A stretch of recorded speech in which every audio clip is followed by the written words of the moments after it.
దినోత్సవం జరుపుకోవడం అంటే మనందరికీ కూడా ఒక గర్వకారణం. ఎందుకంటే 3 సంవత్సరాలు పూర్తి చేసుకొని అందులో అనేక కొన్ని మనం లాస్ట్ డిమాండ్ ఒకటే ఉంది, ఇంకా ఏజెన్సీ పోవాలా, ప్రభుత్వమే నేరుగా జీతాలు ఇవ్వాలి.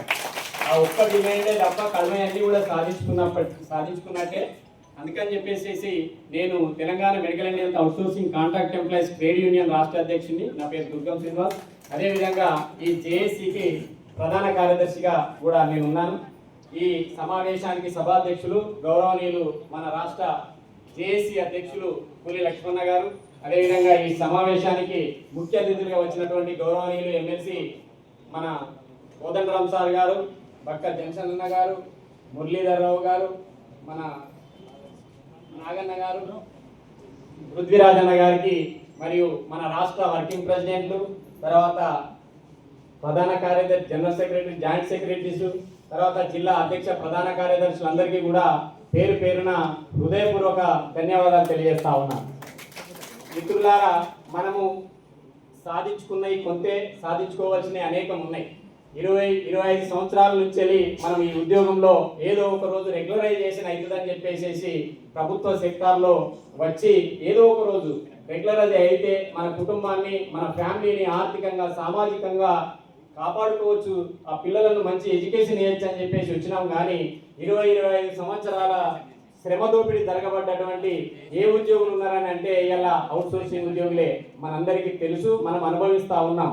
ఇదే అనుభవించడే కాకుండా సంవత్సరాల తరబడి రెగ్యులరైజేషన్ అని ఆశించి చేస్తున్నటువంటి ఉద్యోగులను చూస్తుంటే ఇప్పుడు రెవెన్యూ డిపార్ట్మెంట్ కావచ్చు, మా వైద్య ఆరోగ్య శాఖలో పనిచేస్తున్నటువంటి ల్యాబ్ టెక్నీషియన్లు కావచ్చు, ఇంకా అనేక విభాగాలలో ప్రభుత్వం తూతూ మంత్రంగా కొన్ని పోస్టులు వేసి ఏళ్ల తరబడి పనిచేస్తున్నటువంటి ఉద్యోగులను తొలగించడం చాలా బాధాకరం.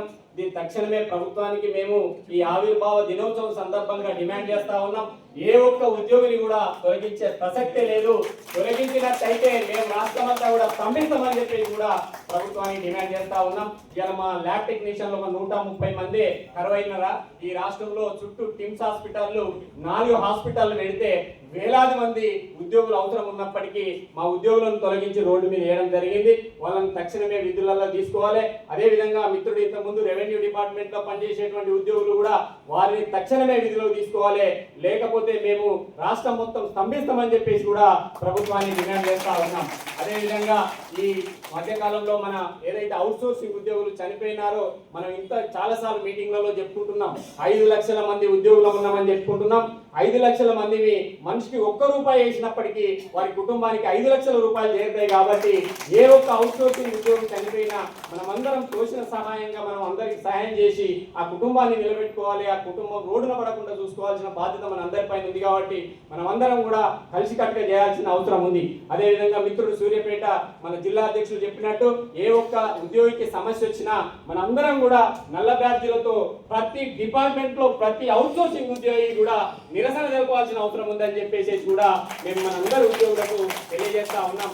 తప్పకుండా ఈరోజు ఖచ్చితంగా మనం గుర్తించింది ప్రభుత్వం. మనకి ఇలా మీడియా మిత్రులు కావచ్చు, తర్వాత మనకు వచ్చేటువంటి ఏదైతే గౌరవంగా మన దగ్గరికి వచ్చి చెప్తున్నటువంటి నాయకులు కావచ్చు, వాళ్ళందరూ కూడా ఇలా అవుట్సోర్సింగ్ ఉద్యోగుల తెరువు పోతే ఇలా రాష్ట్రం అంతా కూడా స్తంభిస్తారు. వాళ్ళు లేకపోతే ఇలా ప్రభుత్వ పరిపాలన జరగదనేటువంటి విషయాన్ని కూడా గుర్తించగలిగారు. ఇంక్లూడ్ ముఖ్యమంత్రి గారు కూడా గుర్తించగలిగారు. ముఖ్యమంత్రి గారు మనకు సానుకూలంగానే ఉన్నప్పటికీ ఆయన చుట్టూన్నటువంటి ఏదైతే దూతలు ఉన్నారో వాళ్ళంతా కూడా ఆయన చేయనిస్తలేరు అనేటువంటి విషయము ఇంతకుముందు మన పద్మక్క గాని విజయలక్ష్మణ్ గాని చెప్పారు. అది నిజము. మనము ఆయనను కూడా ఇబ్బంది కలగాలి అంటే గవర్నమెంట్ మీద ప్రెషర్ రావాలంటే మనము రాష్ట్ర ఏదైతే గ్రామ పంచాయతీ నుండి సెక్రటరియట్ వరకు పనిచేస్తున్నటువంటి ఉద్యోగులందరినీ కూడా ఐకమత్యం చేయాల్సిన అవసరం ఉంది. మనము జిల్లాలో, తర్వాత మండలాలలో, గ్రామాలలో అందరి ఉద్యోగులను ఐకమత్యం చేసి మనము ఒక రోజు మన సత్తా ఏందో ఈ 5 లక్షల మందితో హైదరాబాద్ ను స్తంభించే విధంగా చేయాల్సిన అవసరం ఉంది. కాబట్టి మనమందరం ఒకరము భుజం కలిసి మన అవుట్సోర్సింగ్ ఉద్యోగులందరినీ ఏకం చేయాల్సిన అవసరం ఉంది. కాబట్టి చాలా విషయాలు మాట్లాడవలసింది ఉన్నప్పటికీ సమయం లేనందున నేను ఇంతటితో ముగిస్తున్నాను.